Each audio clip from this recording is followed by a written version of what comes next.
প্রিয়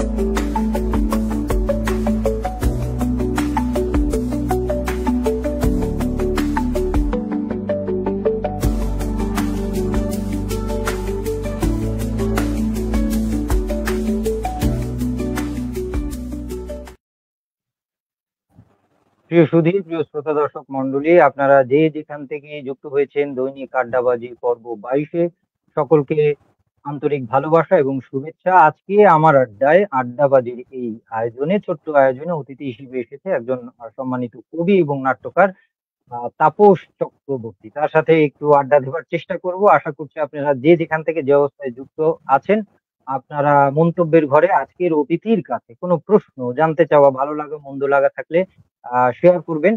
আর আমাদের আড্ডাবাজির প্রতিদিনকার মতো যে একটা ছোট্ট পরিচিতি পাঠ করবার মাধ্যমে আয়োজন শুরু করা, আমি সে পর্যায়ে চলে যাচ্ছি।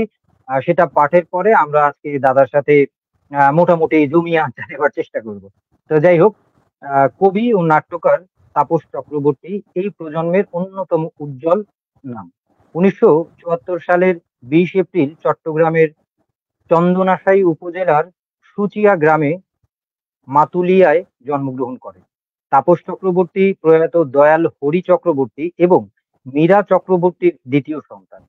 বাবার সরকারি চাকুরির সুবাদে তিনি সিলেটে বড় হয়েছেন।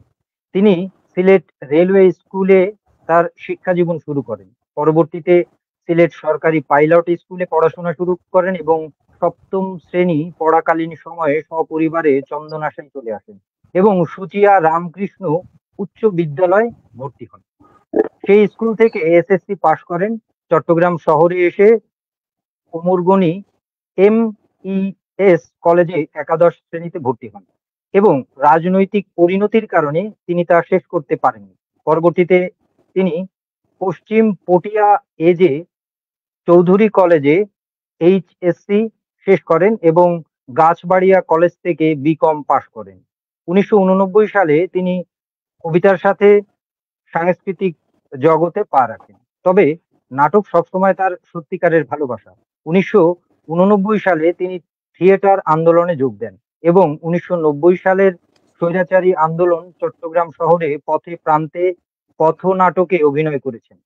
তাপস চক্রবর্তী একজন সফল থিয়েটার শিল্পী হিসেবে ভারত সরকারের আমন্ত্রণে ভ্রমণ করেছেন দিল্লি, ভোপাল, রাজস্থান, জয়পুর, পাঠান এবং পশ্চিমবঙ্গের প্রত্যন্ত অঞ্চলে এবং আমন্ত্রিত অতিথি হিসেবে ভারতীয় রং উৎসবে পারফর্ম করেছিলেন। একজন নাট্যকার হিসেবে 1989 সালে দলের প্রয়োজনে তার প্রথম নাটক লেখা ভূত এবং সফল মঞ্চায়নের মাধ্যমে নাট্যকার হিসাবে আবির্ভাব ঘটে। দ্বিতীয়টি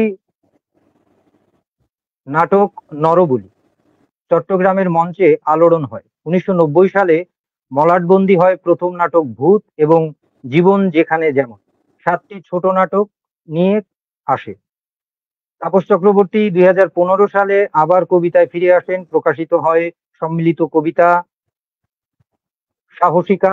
2016 সালে প্রকাশিত পঞ্চনদীর আলোছায়া কলকাতা। 2017 সালে প্রকাশিত নাটক সমগ্র 1।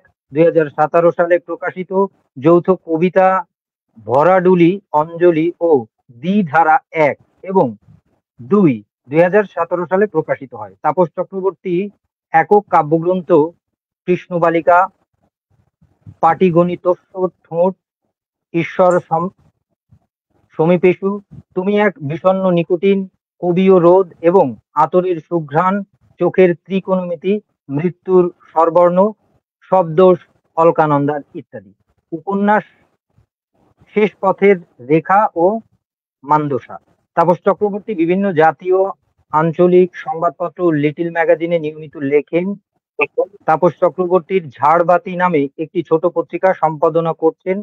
নাটক রচনা, অভিনয়, সম্পাদনা, পরিচালনা, কবিতা, গল্প এবং সমসাময়িক বিষয়ের উপরে প্রবন্ধ রচনা, সাহিত্য সাংস্কৃতিক প্রতিটি সেক্টরে তিনি তার প্রতিভার স্বাক্ষর রাখেন।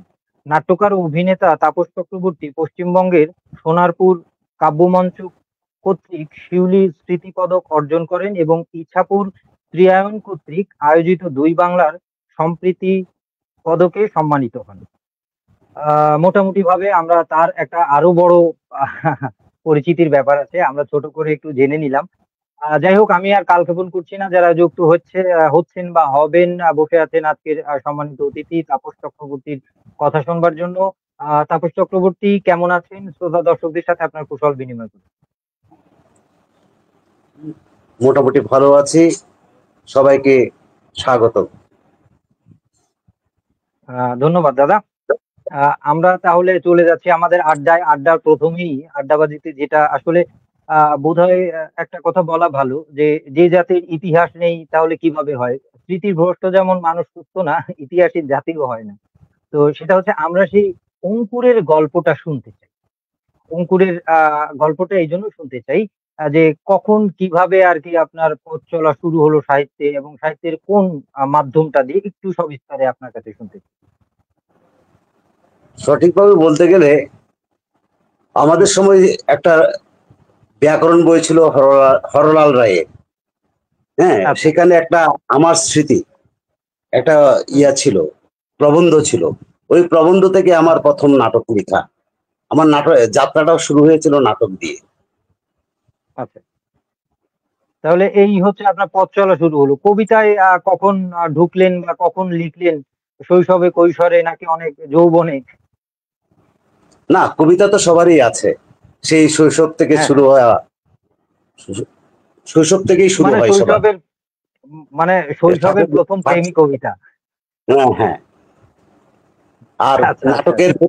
নাটকের প্রতিটা সংলাপই হচ্ছে কবিতা। হ্যাঁ, হ্যাঁ।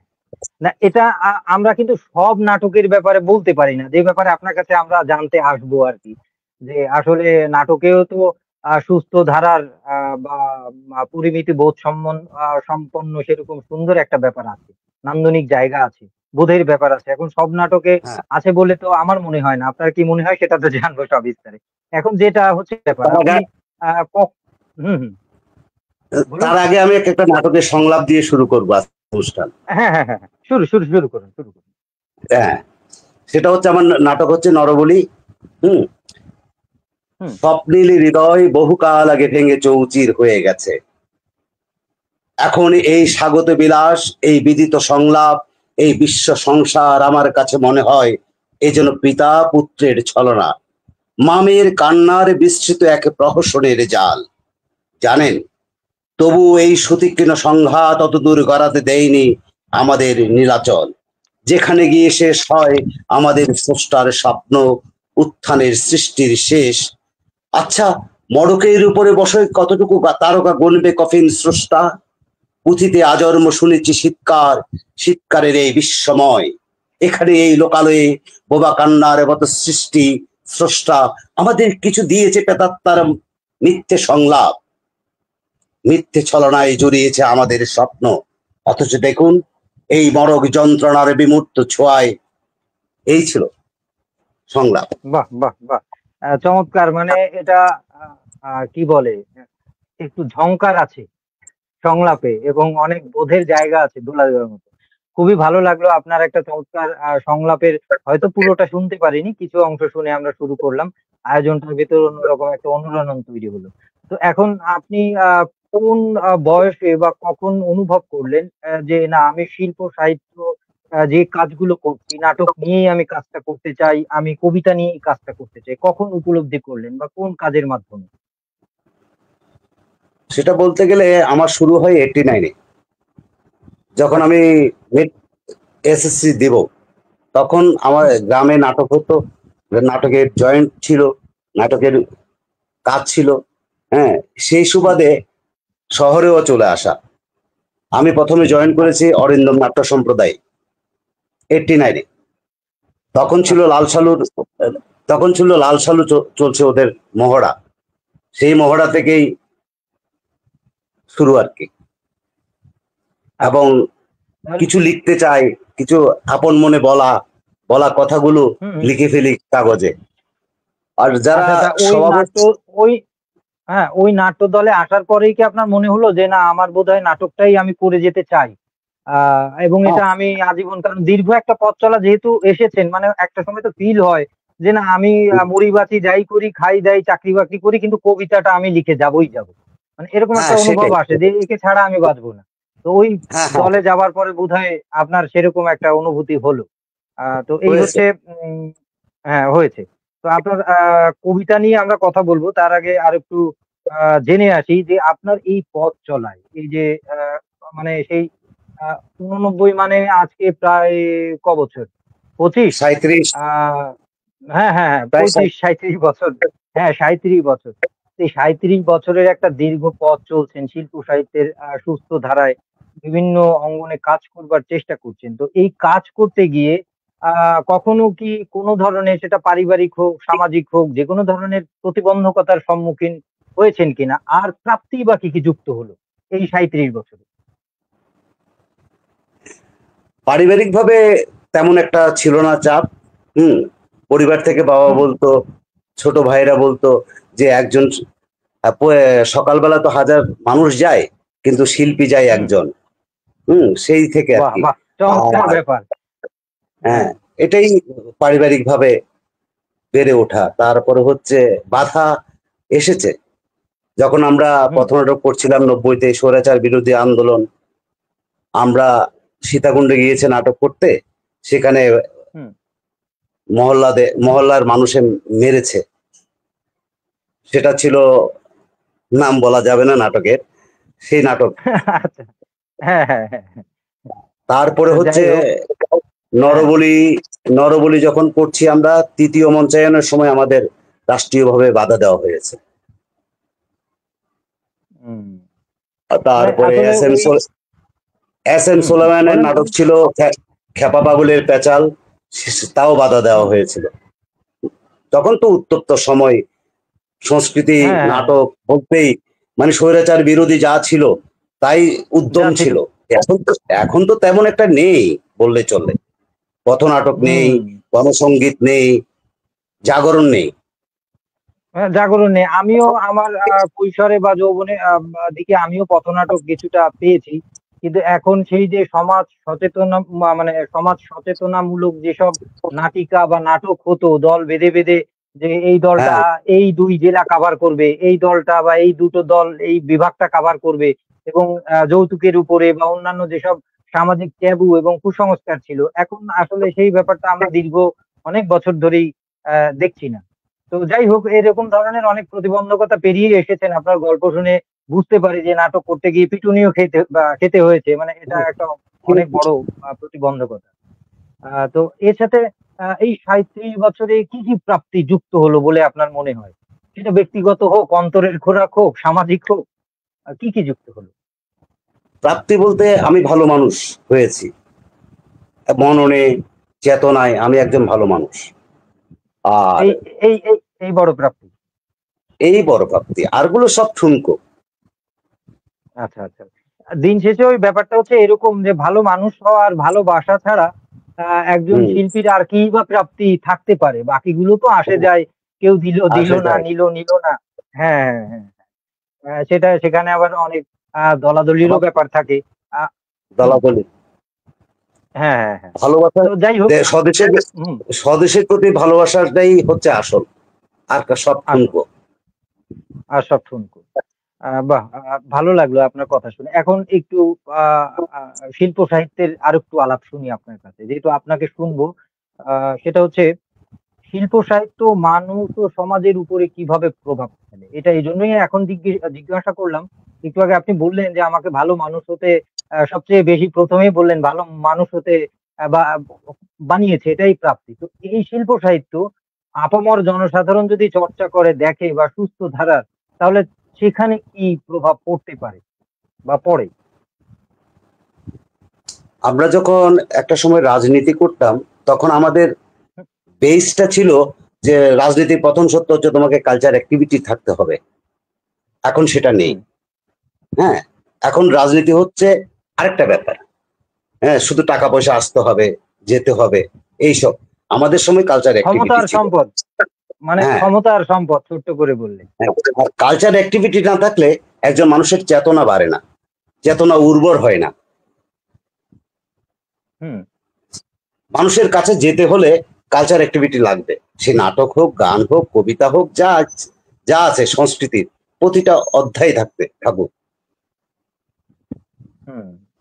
তার মানে আর আপনার কথা শুনে এটা হ্যাঁ, বলুন, বলুন। আর প্রভাব বলতে এটা হচ্ছে বাই জেনারেশন একটা ব্যাপার আছে। আর আমাদের হাতে যে ডিভাইস তুলে দিয়েছে বিজ্ঞান, সেই জন্যই এখন শেষ সবকিছু, সবাই মিডিয়ামুখী।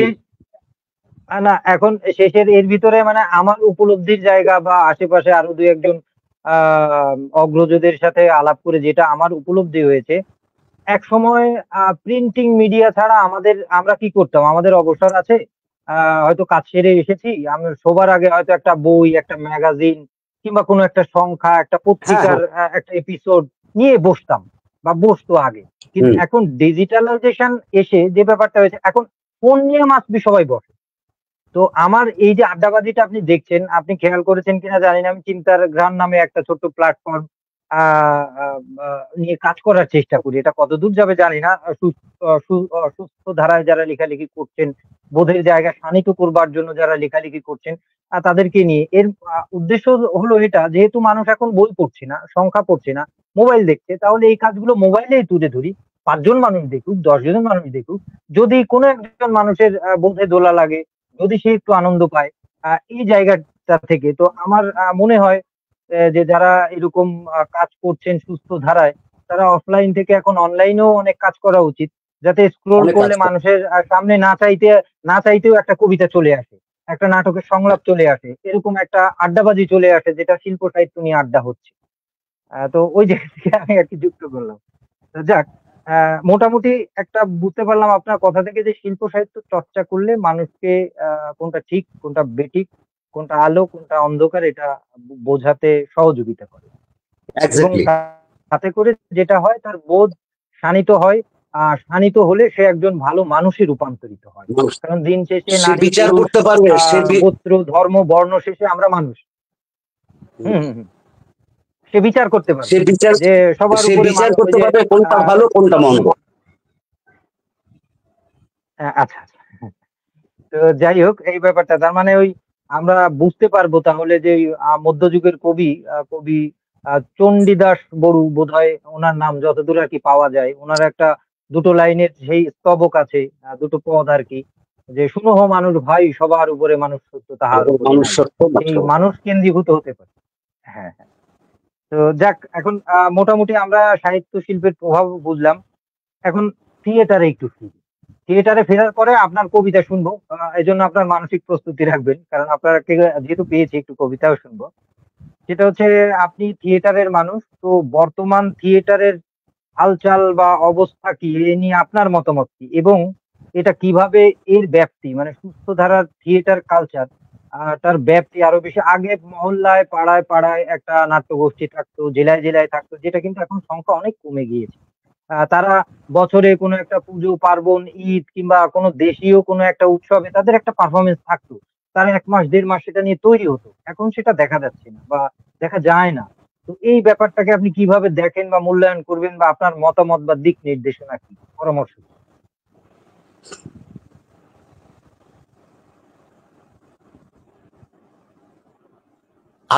আগের যে ঘটনাগুলো আপনি বলেছেন সেটা সত্য।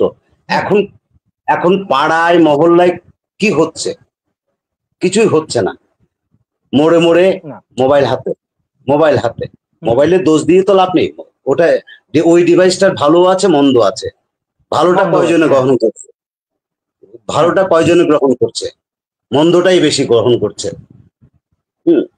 আর একটা প্রশ্ন কি ছিল, ভুলে গেছি। প্রশ্নটা হচ্ছে যে এই যে আমি বলছি, সেটা হচ্ছে, যেহেতু থিয়েটারের বর্তমান যে অবস্থা, এটা নিয়ে আপনার কি মতামত, এবং এটার ব্যাপ্তি বা এটার অগ্রসর করার জন্য কি কি করা যেতে পারে বলে আপনার মনে হয়, উদ্যোগ নেওয়া যেতে পারে?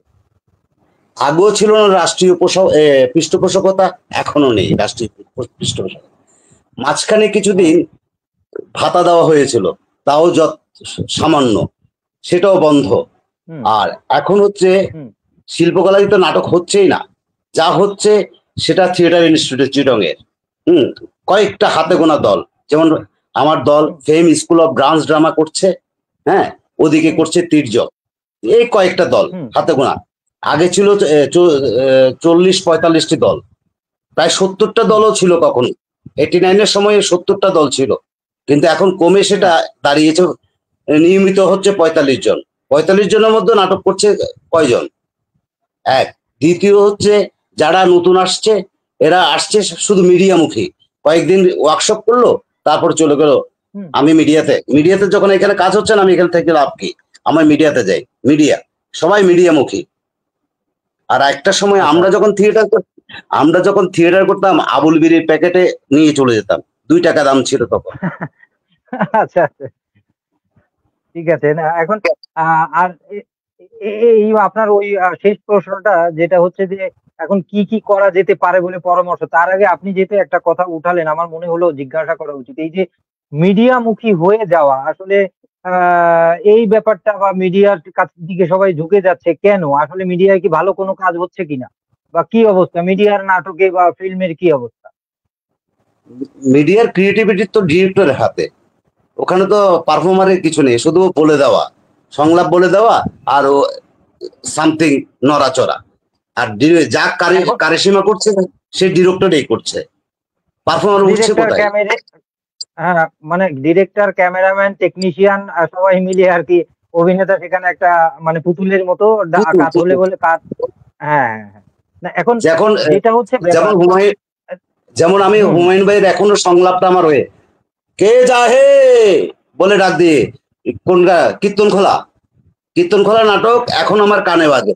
যখন হুমায়ুন ফরিদির প্রথম সংলাপ ছিল, কে যাহে হুম। ভাই।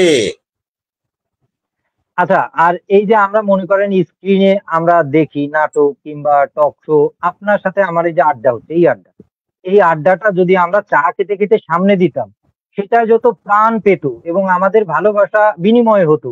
এখানে কিন্তু ভালোবাসা বিনিময় হচ্ছে, ততটা হচ্ছে না। তো একটা থিয়েটারে মঞ্চে মানুষের সাথে যে ডিরেক্ট কানেক্ট করতে পারে, সেটা নিশ্চয়ই এই মিডিয়া পারে না একটা মানুষকে যতটা উৎসাহিত করতে পারে। তো যাই হোক আ সেই ব্যাপারটা আবারও ফেরার আগে যে ব্যাপারটা সেটা হচ্ছে যে মিডিয়ায় যাবার আগে কেউ যদি থিয়েটারটা ভালো মতো করে যায়, তাহলে তো সে মিডিয়ায় আরো বেশি ভালো করবে। আমার আরো বড় যতদূর জানা আছে আমরা আমাদের দেশেও যারা বড় তারকা এখন নাটকে বা ছবিতে তারা সবাই ব্যাকগ্রাউন্ড থিয়েটার। ঠিক আছে? ভালো থিয়েটার। অভিনেতা যারা, হ্যাঁ, থিয়েটার থেকে গিয়েছে। তো এটাও মনে হয় মানুষের মনে রাখা উচিত। তো যাই হোক এখন এই থিয়েটার কাজ এবং এই বেসিক যে কাজ অভিনয় শিল্পে তো এটার জন্য ব্যক্তির জন্য কি করা যেতে পারে বলে আপনার মনে হয়? বা কি করলে হয়তো এটা নিঃস্বার্থ প্রেম, ব্যাপ্তি বাড়তে পারে? নিঃস্বার্থ প্রেম। হুম, সে প্রেম কজনের আছে? সেই নিঃস্বার্থ প্রেমের। আচ্ছা, আচ্ছা। এক কথায় সব কথার উত্তর। ব্যাপারটা বুঝতে পেরেছি। তো যাই হোক নিঃস্বার্থ প্রেম আশা করছি যারা হয়তো যারাই শুনুক তাদের এই নিঃস্বার্থ প্রেমটা যদিও প্রেমের জায়গাগুলো এখন আমরা যেদিকেই দেখি প্রেমের জায়গা শুধু লেনদেনের জায়গা হয়ে গেছে। এখন প্রেমে যে আসলে লেনদেন নেই। প্রেম বলতে হচ্ছে কে কি দিল, কে কি নিল, কে কতটা করলো একটা অঙ্ক নিয়ে বসা। এখন প্রেমের যে কোনো হিসাবেরই খাতা নেই। এটা মানুষের যখন উপলব্ধি হবে তখন যে ভাই আমি তাকে ভালোবাসি তো ভালোবাসি। সে আমাকে কি দিল, কি নিল সেটা দিয়ে আমি কি করব? হ্যাঁ, কিচ্ছু হয় না। ভালোবাসা তো এরকমই। কিছুই হ্যাঁ। হবে না। কারণ আমি ভালোবাসছি। এই উপলব্ধিটা দরকার। যে ভালোবাসা মানে ভালোবাসা মানে যে কোনো অন্ধুত্ব নয়। ভালোবাসা মানে একটা আলো। এটাও মানুষের উপলব্ধি হওয়া দরকার বলে মনে হয়। যাই হোক, কথায় রাত বাড়বে, সময় বাড়বে। আপনার একটা কবিতা শুনে আসি। আপনাকে ফুল স্ক্রিনে দিয়ে দিচ্ছি। আপনার লেখা, আপনার বই থেকে একটা কবিতা শুনবো। পড়ছি, কে বেশি পাগল? কে বেশি পাগল, আমি না রবীন্দ্রনাথ, নাকি চুপ করে থাকা বিড়াল, না পায়ের কাছে বসা কুকুর? আহ, মদ খেয়ে পাগল হতো কে, আমি না শক্তি? অরণ্যে হেমন্ত পেরিয়ে যেতেই থেমে যেত রোদ, কাস্তের ছবি পুড়িয়ে দিয়ে উল্লাস করত সাফেদা বনে। কে, সে কে? আমি, না পাড়ার বেয়ারা ছেলেটি? কে, কে, কার পা দুটো টলমল হতো সাত পেক শেষে, কার ঠোঁটে কোণে ভাসত প্রলাপ, হ্যান করেঙ্গা ত্যান করেঙ্গা। আবার বেহেলার শেষ রাগে কে ফিরতো তমাল রাতে ভীষণ ভীষণ দুঃখ নিয়ে? কে ফিরতো বলো? আমি না হাফিজ? শ্রাবণে প্লাবন এনে তোমায় রাঙিয়ে দিত ধুলুমাখা চরণে। কে তোমায় বলতো তোমার জন্য বৃষ্টি এনেছি, আমি না হাবিব? গণতন্ত্রের চাপা ষড়যন্ত্রের মিছিলে সমাজতন্ত্র ভুলে কে বলতো কদম তুলেছি তোমার জন্য? ক্ষুধার দারিদ্র্যের হাজার রকমের স্লোগান ভুলে কে বলতো সব ভুলে এসো, ঋণী ঝিনি বর্ষায় এসো, এসো, এসো। আচ্ছা, কে বেশি পাগল, আমি না সুকান্ত, নাকি খুকু পিসি, নাকি গলির মোড়ে জোতা সারানোর সেই ছেলেটি যার চোখে ছিল না, না পড়া লেলিন সাম্যের গান, যে দেখেছে মধ্য বয়সের চাঁদ, যে দেখেছে ক্ষুধার্ত ফুটপাত, যে দেখেছে রাতের আকাশে পোড়া চাঁদ। কে কে সে, আমি না রবীন্দ্রনাথ? বাহ! কে আসলে সে? এটা যারা শুনেছেন, যারা পাঠক আছেন, তারা ঠিক করবেন। কবির এই প্রশ্ন ছুড়ে দেওয়ার ভেতরেই উত্তর আছে বলে আমার মনে হয়। তো যাক, আমাদের দুর্দান্ত একটা কবিতা শুনে আসলাম। এবার চলুন আবার আমরা একটু আড্ডায় ফিরি। সেটা হচ্ছে শিল্প সাহিত্যের যেকোনো ফর্মে, সেটা নাটকে হোক, কবিতায় হোক, ছবি আঁকায় হোক, আমরা দুটো ফর্ম খুব বেশি দেখতে পারি, বা শিল্প পাড়ার আলাপ থেকে আরকি আমি এই প্রশ্নটা আপনাকে করছি। যে রিয়ালিস্টিক এবং অ্যাবস্ট্রাক্ট মানে এই ভাবনাগুলো আপনার দৃষ্টিতে কেমন বা কি, এবং কোন ফর্মে, কোনো বিশেষ ফর্মে আপনি কমফোর্ট ফিল করেন কিনা? এক কথায় বলতে গেলে রিয়েলিস্টিক মানে স্তানিস্লাভস্কি, লাভিস্কির সূত্র অনুসারে মানে চরিত্রের সাথে চরিত্র মিশে যাওয়াই নাটকের প্রধান বৈশিষ্ট্য। আর একটা সূত্র আছে, সেটা হচ্ছে ব্র্যাট। ব্র্যাট হচ্ছে হুম, আপনি তানজির সৌরভ, আপনি তানজির হুম। সৌরভে থাকতে হবে। এখানে চাষার চরিত্র করতেছেন, তারপরে তানজির সৌরভ থাকতে হবে। কিন্তু ওই স্তানিস্লাভস্কি অ্যাটিটিউড বলছে থাকতে সেটা না। হবে। হ্যাঁ, হ্যাঁ, স্তানিস্লাভস্কি সেটা বলছে না। আমি চাষার চরিত্র করছি, সে করম আলী, করম আলীর মতো হতে হবে। সে যদি এ, ঘাড় বাঁকা থাকতো, আমি যদি একটা একটা চরিত্র ধরেছি যে এটা করম আলী, তার ঘাড় বাঁকা, তার হাত কাঁপে হুম, কথা বলার সময়, হুম, সেইটাকে হুম। তুলে নেওয়া আসায় নিয়ে আসলেই বলে স্তানিস্লাভস্কি সূত্র। সেই স্তানিস্লাভস্কি হচ্ছে কমফোর্টেবল। আচ্ছা। আচ্ছা, কবিতার ক্ষেত্রেও কি এই ফর্ম দুটো এভাবেই কাজ করে, নাকি একটু আলাদাভাবে কাজ করে? কবিতা তো হচ্ছে রস, গন্ধ, মাধুর্য হুম, হুম। সবকিছু মিলেই যেটা দাঁড়ায়। হ্যাঁ, এখন অনেকেই একটা চাষ করছে গাণিতিক ফর্ম। হুম।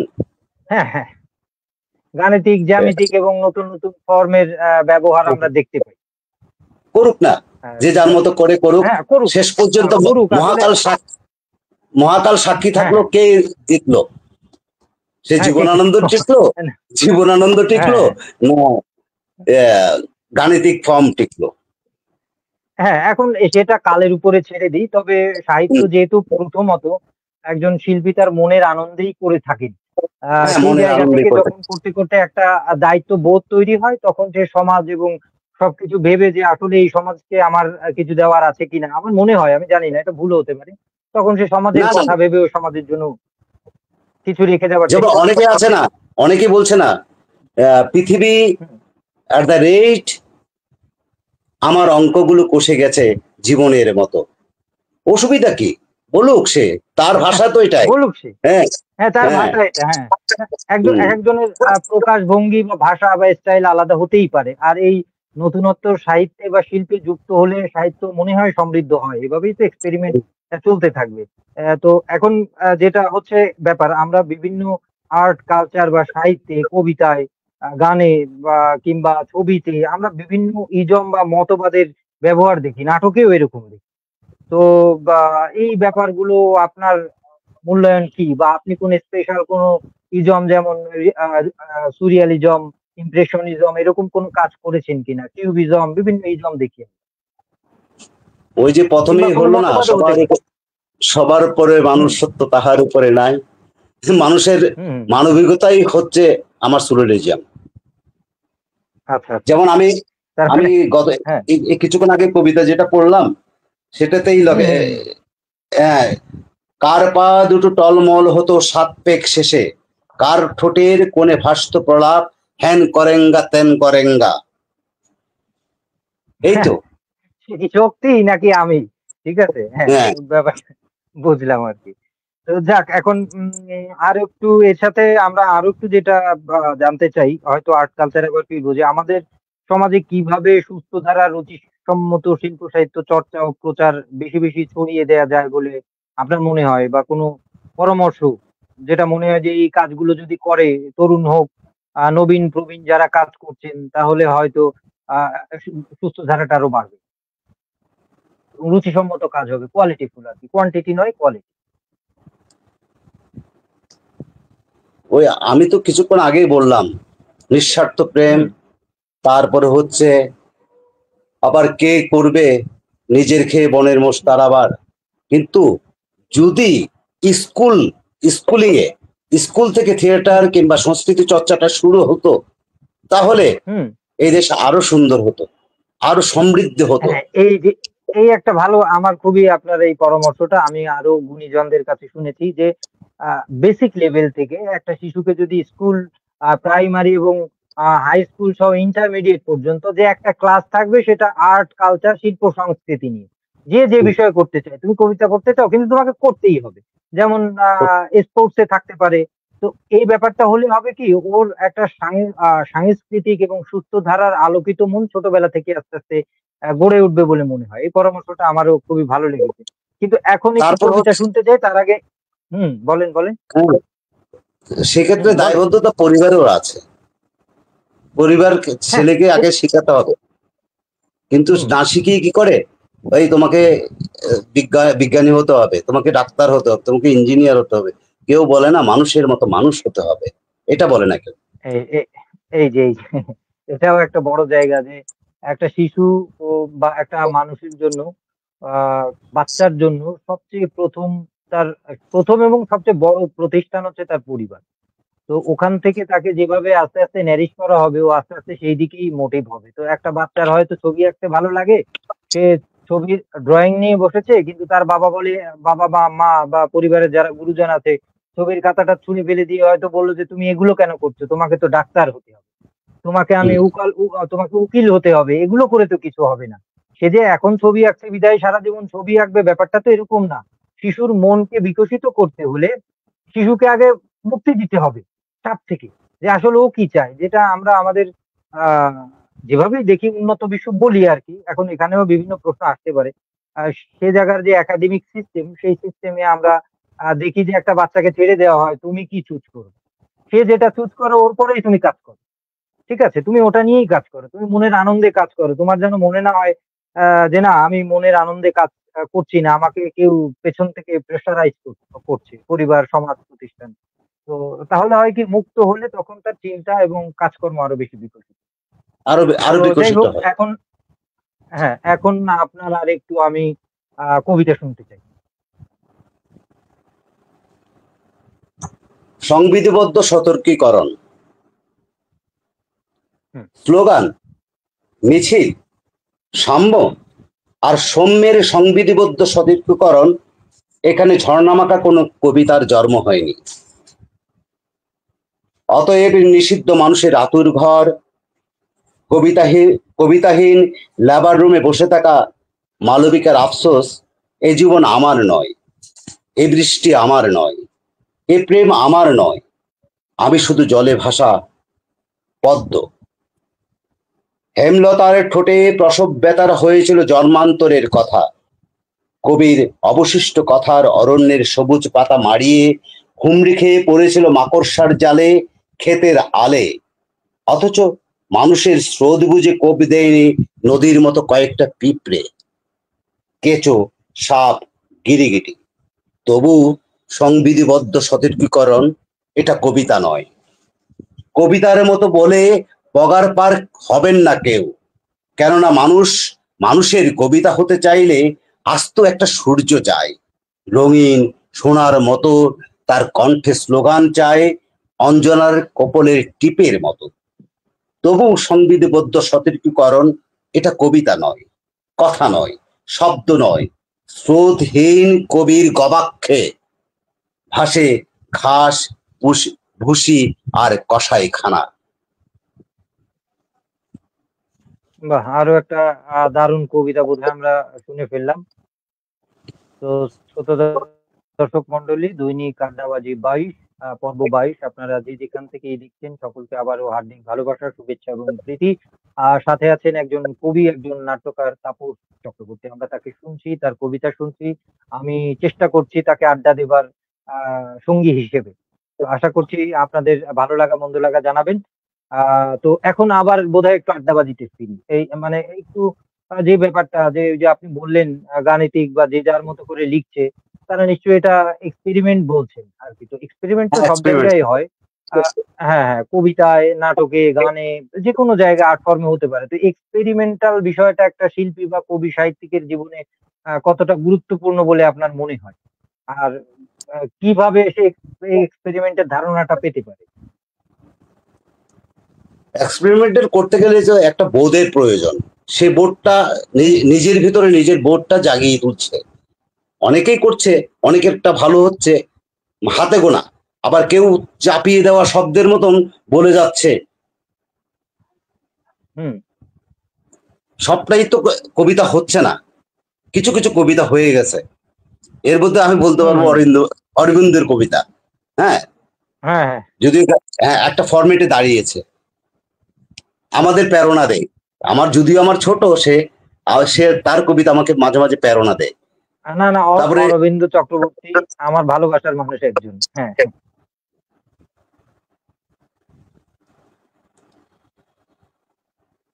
তো এখন এই এক্সপেরিমেন্টটা আসলে যারা শিল্প সাহিত্য চর্চা করছে তাদের কি আসলে করা উচিত, বা সেই বোধের জায়গাটা বা বোধটা তো সেই পর্যায়ে নেওয়ার চেষ্টাটা করা উচিত কিনা? তাহলে নতুন হ্যাঁ, হ্যাঁ, কোনো কাজ আসবে কিনা? আসবে আসবে, নতুন কাজ আসবে না কেন? হুম। তার মানে আপনার কথায় এটা বুঝলাম যে এক্সপেরিমেন্টটা আসলে একটা শিল্পী হোক, নাট্যকার হোক, যে যেখান থেকেই কাজ করছেন শিল্প সাহিত্যে, এক্সপেরিমেন্টটা করাটা মোটামুটি জরুরি একটা ব্যাপার একটা শিল্পীর জীবনে। কারণ তাহলে হয় কি, তার শিল্প সত্তা মানে আমি দেখা যাচ্ছে কি আমার অগ্রজ যারা লিখেছেন তাদেরকে অনেক পড়েছি। আমিও তাদেরকে তাদের মতো করে বলবার চেষ্টা করছি। সেটা কবিতায় হোক, নাটকে হোক। তাহলে হু অ্যাম আই? এই প্রশ্নটা আসে। তাহলে আমি কে? তো আমার রং ফোটানোর জন্য তো বোধহয় ভাঙা গড়ার দরকার আছে। এক্সপেরিমেন্ট মানেই তো ভাঙা গড়া। এই ভাঙা হ্যাঁ, গড়ার হ্যাঁ, ভেতর থেকে নিজেকে পরিচয় করা, যে দিস ইজ তাপস চক্রবর্তী বা দিস ইজ তানজিদ সৌরভ, এরকম একটা ব্যাপার। তো যাক, হ্যাঁ। মোটামুটি এবার বুঝলাম এখন। যে সেলিম আলদিনের হ্যাঁ, নাটকগুলো একটা হুম, হুম। এক্সপেরিমেন্টাল। আচ্ছা, যেমন? যদি নাসিরুদ্দিন ইউসুফ করে এক ধরনের হবে, আমি তাপস করলে আরেক ধরনের হবে। কিংবা আরেকজন এনএসডিয়ান, যারা হুম, কলকাতা থেকে পাশ করে আসছে, তাদের আরেক ধরনের হবে। এটাই আচ্ছা, আচ্ছা। এক্সপেরিমেন্টাল। বিভিন্ন ভাষাও আচ্ছা, হতে মানে পারে। ব্যাপারটা বুঝতে পেরেছি। একই জিনিস যখন ৫ জন মানুষ করছে তার ৫ টার আবহাওয়া আমরা বোধের দেখতে পারবো। পাঁচটা হয়তো বোধ। মূল সত্তাটা ঠিক, হ্যাঁ, মূল সত্তা ঠিক থাকবে, কিন্তু তার আলাদা ৫ টা রং দেখতে পারবো, রূপ দেখতে পারবো। তো এই হচ্ছে ব্যাপার। তা মোটামুটি কেউ আমাদের কেউ বলে হুম, কেউ বলুন। বলে প্রেমের আলো হবে লাল, কেউ সবুজ, এই হুম। ধরনের। হুম। কেউ কেউ এক্সপেরিমেন্ট আচ্ছা, করছে। আচ্ছা। হ্যাঁ, হ্যাঁ, হ্যাঁ। না, ওই যে কালার নিয়ে খেলা করা। আসলে রং নিয়ে হ্যাঁ, কবিতায়ও রং চড়াতে হয়, ক্যানভাসেও রং চড়াতে হয়, exactly, পারফর্মিং exactly, আর্ট যারা exactly. করে তাদেরকেও রং চড়াতে হয়। আমি যখন মিউজিকের মানুষের সাথে মিশে দেখেছি, তারা বিট কালার করা বলে। মানে যেকোনো রিদম কালার করা বলে। একটা রিদম হ্যাঁ, হয়তো চলতি রিদমে আছে, তাকে কালার করে কেমনে ভেরিয়েশন করা, মানে কিভাবে ভেরিয়েশন করা যায়। তো টিউনে, রিদমেও তারা দেখেছি কালার করে। তো তার মানে এই রংটা আর কি চড়াতে যে যত ভালো পারবে, দক্ষ হবে, হুম, তার কাজটা বোধহয় রূপটাও একটু নতুনত্ব নিয়ে আসবে। তো যাই হোক, আজকে আমাদের আয়োজন দৈনিক আড্ডাবাজি নতুনত্ব পর্ব নিয়ে আসবে। ২২ চলছে। হ্যাঁ, ২২ চলছে। আজকে সাথে অতিথি হিসেবে আড্ডা দিতে পাশে পেয়েছি তাপস চক্রবর্তীকে। আপনারা যে যেখান থেকে দেখছেন, আবারও দৈনিক আড্ডাবাজির পক্ষ থেকে ভালোবাসা। আর ক্রমে ক্রমে আমরা একদম সময় যেহেতু শেষের দিকে চলে এসেছি, তাপস দা, শেষ জানতে চাওয়ার আগে আপনার ছোট্ট বা বড় আপনার আর একটা কবিতা শুনতে চাই। তারপরে আমরা আপনার নতুন কি কি কাজ আসছে সেটা শুনবো, শুনে আমাদের আয়োজন শেষ করবো।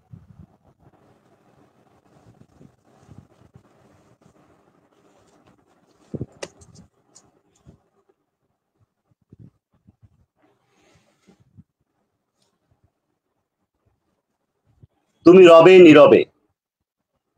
প্রাগৈতিহাসিক সংলাপ। মঞ্চ আধার, আলো জ্বলে জ্বলে উঠতেই পদ্মা সরতেই ব্যস্ত গেটম্যান।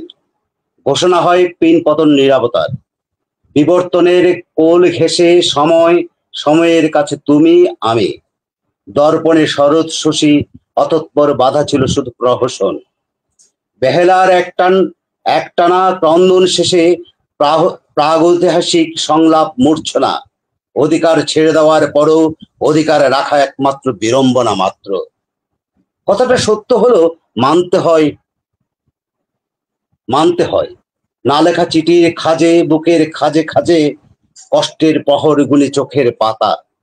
তারপর তারপর আবার সেই প্রাগৈতিহাসিক সংলাপ। ভোরের হাওয়া ফোটা নিশ্চুপ মাধবী তল, হাজার গুঞ্জনে মৌমাছির মিছিলে এক মৌপিয়া। চৈত্র সংক্রান্তির শেষ ভোরে তোমার অনামিকা ছুঁয়ে শেষ বলা ভালো থেকো। তারপর পিনপত নীরবতা। নীরবতা মানেই জানে বুকের কথা, মুখের কথা পাশ ফেরা সঙ্গোপনে তুমি রবে নীরবে। বাহ! আরো একটা সুন্দর কবিতা আমরা শুনে ফেললাম আমাদের আজকের অতিথি তাপস চক্রবর্তীর। এখন যেহেতু আমরা গুটি গুটি পায়ে আজকে আড্ডার, যেহেতু আমরা আনলিমিটেড আড্ডা দিতে পারি না, একটু গুছিয়ে বা অনলাইনে দিচ্ছি। অফলাইনে হলে না হয় সারা রাত বসে আড্ডা দিতাম দুইজনে। তো সেখানে একটা ব্যাপার থাকেই সময়েরও। তো আপনার নতুন কোনো কাজ বা কিছু করছেন কিনা, সেটা নাটকে হোক কিংবা নতুন কোনো বই নিয়ে কাজ করছেন কিনা, এটা একটু জানতে চাই। প্রায় পাঁচ বছর পরে নতুন নাটক লেখা শুরু করলাম আবার। গোল হয়ে বসো। আচ্ছা, বাহ! সুসংবাদ। ফুল ফুল হয়ে বসো। গোল হয়ে বসো ও, গোল হয়ে মানে বসো। আচ্ছা, আচ্ছা। হ্যাঁ, হ্যাঁ, বৃত্তাকারে হ্যাঁ, বসো আর কি। বৃত্তাকারে বসা ওটা আরকি, গোল হয়ে বসো। ওই আর যে হয়তো নুরুল দিনের সারা জীবনের আ আ কবি সৈয়দ হ্যাঁ শামসুল হকের হ্যাঁ, নুরুল দিনের সারা আপনারা জীবনের গোল ওই হয়ে শেষ বসুন। লাইনটা, গোল হয়ে আসুন হ্যাঁ, সকলে, ঘন হয়ে আসুন সকলে সকলে। বাহ! ঘন হয়ে আসুন। চমৎকার। হ্যাঁ, হ্যাঁ, হ্যাঁ, আমারটা হ্যাঁ। হচ্ছে গোল হয়ে না, বসুন। গোল হয়ে বসুন। এখানে না, আপনার ওই গোল, গোল শব্দটা শুনে মনে পড়লো এই কবিতার পংক্তি।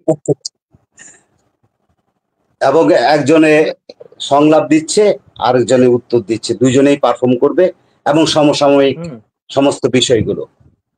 বিষয়গুলো থাকছে। বাহ! তাহলে আশা করছি সুন্দর একটা নান্দনিক কাজ আমরা পেতে যাচ্ছি।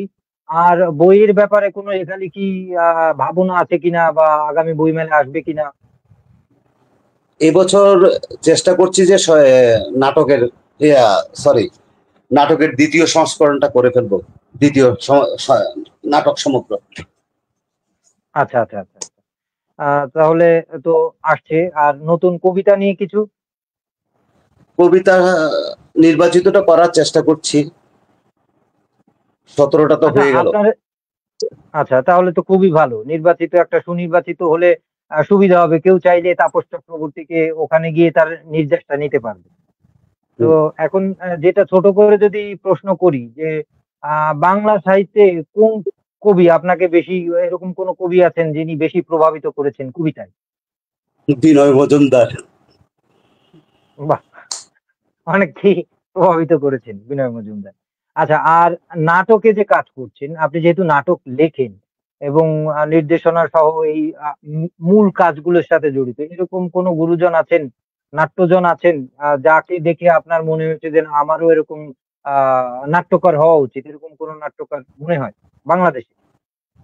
বাংলাদেশের নাট্যকার সব তো দেখা। মমতাজ ভাই ছিল ভালো আমার কাছে, মমতাজ ভাই। আর নাটক করা, নাটকে অভিনয় করা সব শিখেছি অসীম দাসের কাছ থেকে। মানে বাংলাদেশের লিজেন্ড বলতে হয় অসীম দাসকে। হ্যাঁ, জি, জি। জি, জি, জি। তাহলে মোটামুটি ভালো লাগা মন্দ লাগা আমরা জেনে নিলাম। আর আয়োজনে একজন যেহেতু শেষ দিকে, আমি বেশি কথা বাড়াবো না। দৈনিক আড্ডাবাজি পর্ব ২২ যে যেখান থেকে দেখেছেন অবশ্যই অনেক অনেক ভালোবাসা এবং শুভেচ্ছা। অতিথি হিসেবে ছিল একজন কবি, একজন নাট্যকার সহ বহুমুখী আ গুণের অধিকারী। শিল্প সাহিত্যের বিভিন্ন অঙ্গনে তিনি কাজ করছেন। তিনি ছিলেন। আড্ডা দেবার চেষ্টা করলাম। ভালো মন্দ জানবার চেষ্টা করলাম। আপনাদের কেমন লেগেছে জানাবেন মন্তব্যের ঘরে, ভালো লাগা মন্দ লাগা। আর চলে যাচ্ছি তাপস চক্রবর্তীর কাছে। আজকের আয়োজনে আপনার বিদায়ী শুভেচ্ছা বা বিদায়ী কথন শ্রোতা দর্শকদের সাথে বিনিময় করি। খুব ভালো লাগলো, আবারও আসবো, এইটুকু প্রত্যাশা। আচ্ছা, যাই বলবো না আসি।